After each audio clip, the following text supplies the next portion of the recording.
Hello, everyone. This is Jessica Pettitt, and who do I have the pleasure of interviewing today?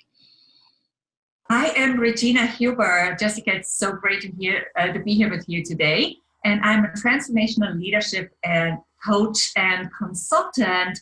I am a huge diversity advocate and also work with companies to elevate their diversity strategies. Absolutely. I'm really glad to have you. So, as I have done with all of the conversations, I want to start off with two big concept questions. So, there's no wrong answer. But I'm curious from your lens and your experience how these concepts land on you. So the first one is diversity dividend. Usually this comes up in conversations around the ROI of diversity and inclusion work. So thinking about investment, action, and return, what does diversity dividend mean to you? So I believe that diversity dividend means something different for different groups, yes? So there's the leadership team. For the leadership team, it always has to do with the bottom line to some extent. It also has to do with the brand image, the organization's image, and productivity and efficiency. And on a team level, again, it has to do with whether they achieve their goals. That has to do with the team's innovation and creativity. And we're going to talk a little bit more about how to set the base for that later on through possibly conversational intelligence and other concepts.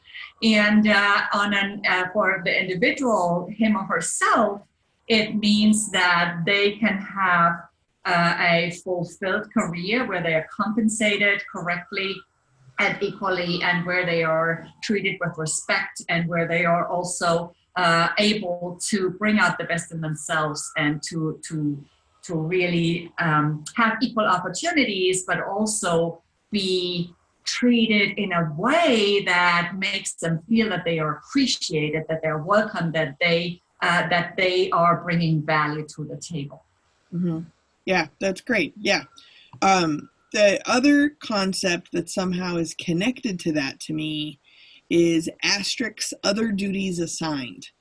Sometimes this is like the last line in the job description, and sometimes it's about what you kind of volunteer to do to fit in or based on your own identity collection. What does asterisk other duties assigned mean to you? So to me, what often comes up for women is that they are asked to participate in event organization, let's say, year-end parties. They, at certain levels, they might even be asked to provide help with meeting preparation, with why not say it, right? Coffee making. So that is not what it should be, of course, right? So we really need to be mindful about what we ask our team members to do and who do we ask to do certain tasks. If coffee making is part of the team's tasks, which it could be, then it has to be a task that needs to be done by everybody, right? So oftentimes, through unconscious bias, as we call it, tasks are assigned to team members in a way that are unequal and that do not honor their unique talents and their level even, yes?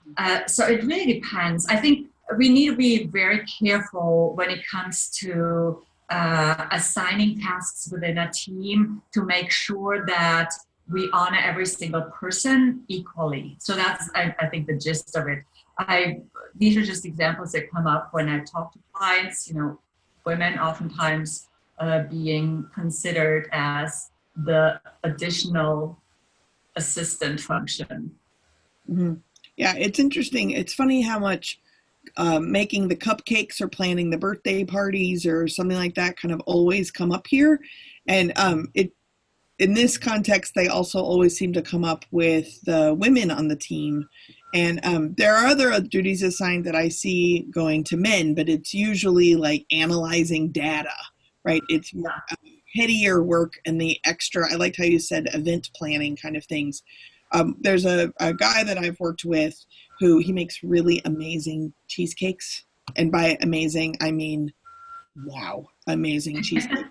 And he loves it. He loves to make cheesecakes, right?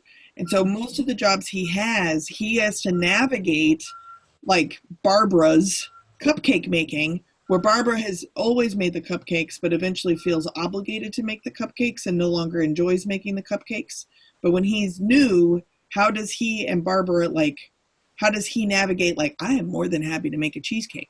But cheesecake is also expensive, right? So then what is when Barbara, and I'm making up the name Barbara, when he finally gets to make the cheesecakes, people chip in for him to make another cheesecake, but they never chipped in for her cupcakes either. So there's additional financial kind of stuff involved too. So it's so interesting, right? How the dynamics work, like so automatically. And I would say, you know, also oftentimes it's tasks that are not really recognized in our performance reviews, right? So oftentimes you're not evaluated for organizing a party, although we should be if it's part of our tasks. So whoever it is, right? Right, absolutely. So let's talk a little bit about your work and your experience specifically. So in a previous conversation, it was the concept of distinctive uniqueness that really like caught kind of my attention. Can you talk a little bit about that? And then you'd already mentioned the conversational intelligence, but you've blended a lot of what seems to me almost like science and engineering to what is often considered a soft skill. So I was really excited to get to hear about kind of how you do that and what do you notice in the work that you do? Yeah, sure. So in my coaching practice, Transform Your Performance, I have created a process that I call the Powerful Leadership Transformation, or PLT. And I now even have a certification program around that. And one piece of it is self-empowering mindset. The second piece is a body conscious presence. And the third piece is distinctive uniqueness. And when we talk about distinctive uniqueness, it's of course our authentic brilliance and how we use that to our benefit in our own career. So that's, as we look at the individual, that's important, right? So we can really make the best out of our careers, be visible with our unique talents and gifts and all of that. Now, when we look at how this plays into the diversity conversation, what I would say is when we're fully aware of our natural strengths as individuals, when we are fully aware of our talents and know how to apply them in our careers and in our lives, then we are aware of our authentic brilliance and our unique greatness. And that's when we no longer feel a need to compete with other people's greatness, because we understand that there's a reason why we're all different, yes? So we no longer feel threatened by other people who are different and differently great. And I think when we understand that at a very deep level, that's when we really get to grasp that piece that we are in the bigger puzzle, in the diversity puzzle. Yeah, that's awesome. In my book, I use a term differently right, not in moral relativism, but that we all have something to offer that the other people can't do, right? Absolutely. So I love that concept. That's so great. No pun intended. It's differently great. That's awesome. Are you ready for my two favorite questions? Yeah. So my two favorite questions. Number one is, what have you changed your mind about lately? So I change my mind all the time. And what I mean with that is, when I say I change my mind, what I refer to mostly is my subconscious mind or programming, and that plays into my self-empowering mindset work, right? So I'm constantly working on changing my mind, and I'm upgrading my subconscious programming so I can be more in control of my thoughts and of my feelings, and therefore also of my behaviors, of my accomplishments. So I can live my vision and my dream in a bigger way. So when I hear the question, what have you changed your mind about? It's, for me, it's a daily question. It's a daily process. I constantly change my mind. So I wouldn't be able to answer that with one single thing. Oh, that's awesome though.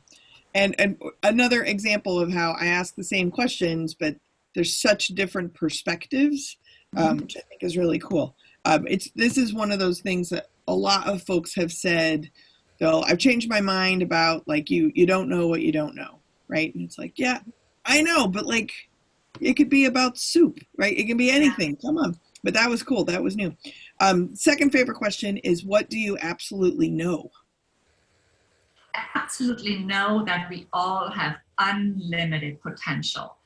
We can never step into our full potential because our potential grows with us. It grows every time we tap into our potential, it grows with us. So that is something that I think is also a very important concept to internalize, that we are truly unlimited beings. With all the different talents and skills that we have, we constantly can add on skills. We constantly can get to the next level of our natural strengths and talents.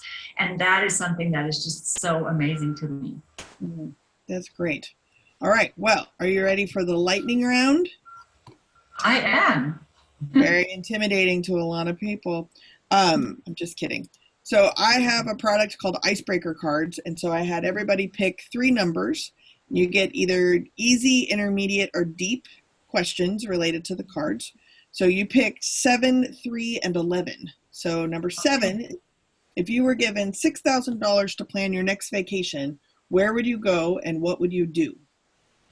I would go on a trip through Congo, Senegal, Zambia, let me see, Mozambique, Angola, and some other surrounding countries there. And I would bring my concept of the powerful leadership transformation to as many people as possible. Excellent. Good answer. Number 3, also easy. What person, living or dead, would you most like to go to lunch with, and what would you talk about? I would go to lunch with my dad, and I would love to talk about him, to talk with him about how he inspired me without even knowing it. Yes, because I think he was a very adventurous person, although he couldn't always go on all the adventures he would have liked to go on. And I feel like I have gone on a lot of adventures. I have a lot of stories to tell, and he hasn't seen them all, although I know he's seen them from somewhere. So I would love to have a conversation about that with him. Well, and what a great reminder for us to be able to, those of us that can in person talk to folks, tell them, give gratitude and tell them what's inspired you to do what you've done because you know them, right? We can do that. We just often don't think about doing it. Great reminder. Okay, last lightning round is, what is your favorite section of a bookstore in which to browse?